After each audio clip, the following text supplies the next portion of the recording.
Guys, ആരെങ്കിലും മുഖക്കുരു കൊണ്ട് ബുദ്ധിമുട്ടുന്നവരുണ്ടോ എങ്കിൽ നമുക്ക് ഇതുപോലെ ഇതെന്താണെന്നല്ലേ, ഇത് ശംഖുപുഷ്പത്തിൻ്റെ പൂവാണേ.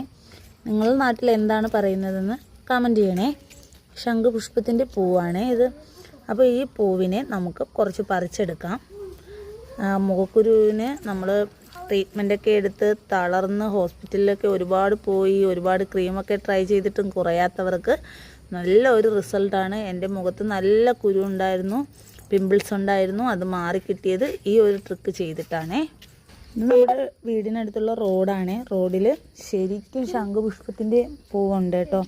ഇത്രയും ശംഖുപുഷ്പത്തിൻ്റെ പൂവ് ഞാൻ പറിച്ചെടുത്തിട്ടുണ്ട്.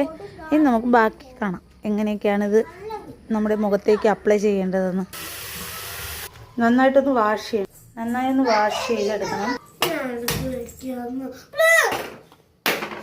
അപ്പോഴും നമ്മൾ അടുപ്പിൽ വെച്ചിട്ട് നന്നായിട്ട് ഇതൊന്ന് തിളപ്പിക്കണം കേട്ടോ. തിളപ്പിച്ചതിന് ശേഷം ഇതിൻ്റെ ആ ഒരു നിറം ഈ വെള്ളത്തിലേക്ക് ആകുന്നത് വരെ നമുക്കൊന്ന് തിളപ്പിക്കാം. ഗൈസ്, നല്ല റിസൾട്ടാണ്, നല്ല സൂപ്പർ സാധനമാണ് കേട്ടോ. നല്ല റിസൾട്ടാണ്. എൻ്റെ മുഖത്ത് ശരിക്കും മുഖക്കുരു ഉണ്ടായിരുന്നു.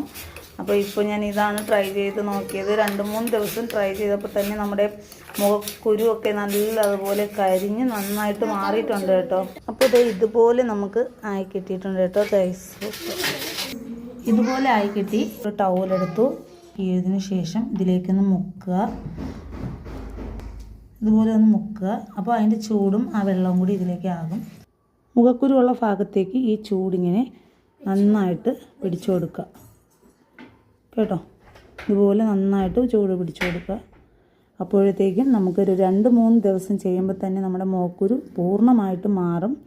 അതിന് ഉദാഹരണം ഞാൻ തന്നെയാണ്. ഞാൻ ഇത് ചെയ്തു. എൻ്റെ മുഖത്ത് നന്നായിട്ട് കുരു ഉണ്ടായിരുന്നു. ഇപ്പം നല്ല മാറ്റമുണ്ട്.